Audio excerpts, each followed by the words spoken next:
দর্শকবিন্দু, আমন্ত্রণ জানাচ্ছি এখনই সময় টিভির পক্ষ থেকে সবাইকে শুভেচ্ছা এবং অভিনন্দন। শুরুতেই থাকছে আন্তর্জাতিক সংবাদ শিরোনাম। গাজা নিয়ে ট্রাম্পের 21 দফা পরিকল্পনা, কি আছে এতে? এবার দেখবেন বিস্তারিত। ফিলিস্তিনের গাজা উপত্যকায় যুদ্ধবিরতি সংক্রান্ত নতুন একটি পরিকল্পনা উপস্থাপন করেছেন মার্কিন প্রেসিডেন্ট ডোনাল্ড ট্রাম্প।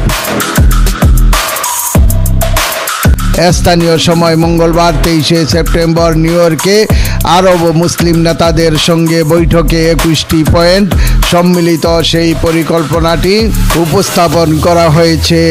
ট্রাম্পের প্রণীত এই 21 দফা পরিকল্পনার একটি কপি সংবাদ মাধ্যম আল আরাবিয়ার হাতে এসেছে। বৈঠক সম্পর্কে অবগত কূটনৈতিকরা জানান, পরিকল্পনাটিতে অবিলম্বে যুদ্ধবিরতি, সব জিম্মির মুক্তি এবং ধাপে ধাপে গাজার কর্তৃত্ব হস্তান্তরের কথা বলা হয়েছে। কর্মকর্তাদের মনে করেন, মানবিক সহায়তা, রাজনৈতিক ছাড় এবং নিরাপত্তার নিশ্চয়তার ধারাবাহিক বিন্যাসের কারণে পরিকল্পনাটি প্রত্যাখ্যান করা কঠিন হবে। নথি অনুযায়ী প্রাথমিক পদক্ষেপগুলো হলো গাজায় তাৎক্ষণিক যুদ্ধবিরতি, সব জিম্মি নিঃশর্তে মুক্তি, হাজারো ফিলিস্তিনি বন্দির মুক্তি, যাদের মধ্যে 100 থেকে 200 জন কঠোর সাজাপ্রাপ্ত রয়েছেন। আন্তর্জাতিক সংস্থা ও জাতিসংঘের তত্ত্বাবধানে মানবিক সহায়তা, অবাধ প্রবেশ নিশ্চিত করা। এছাড়া পরিকল্পনায় গাজা হিউম্যানিটেরিয়ান ফাউন্ডেশন বন্ধ করার কথাও বলা হয়েছে এবং নির্দিষ্ট সময়সীমার মধ্যে একটি আন্তর্জাতিক আরব বাহিনী হামাসের অস্ত্র সংগ্রহ করবে। বিনিময়ে যারা নিরস্ত্র হয়ে গাজা ছাড়তে রাজি হবে তাদের জন্য সাধারণ ক্ষমার প্রস্তাব থাকবে। রোডম্যাপ অনুযায়ী গাজা সাময়িকভাবে একটি আন্তর্জাতিক আরব নিরাপত্তা বাহিনীর মাধ্যমে পরিচালিত হবে।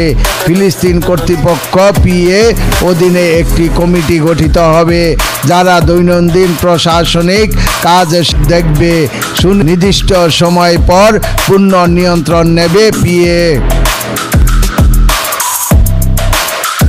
পুরো গাজা জুড়ে নিরাপদ মানবিক করিডোর তৈরি করা হবে এবং 5 বছরের মধ্যে পুনর্গঠন কাজ সম্পন্ন হবে, যা আন্তর্জাতিক ও আরব কনসোর্টিয়াম পরিচালনা করবে। যুক্তরাষ্ট্র গ্যারান্টি দেবে যে ইসরায়েল পশ্চিম তীর দখল অ্যানেক্স করবে না এবং উভয় পক্ষ ইসরায়েলি ফিলিস্তিনি চূড়ান্ত স্থিতি বিষয়ক আলোচনা ফেরত আসবে।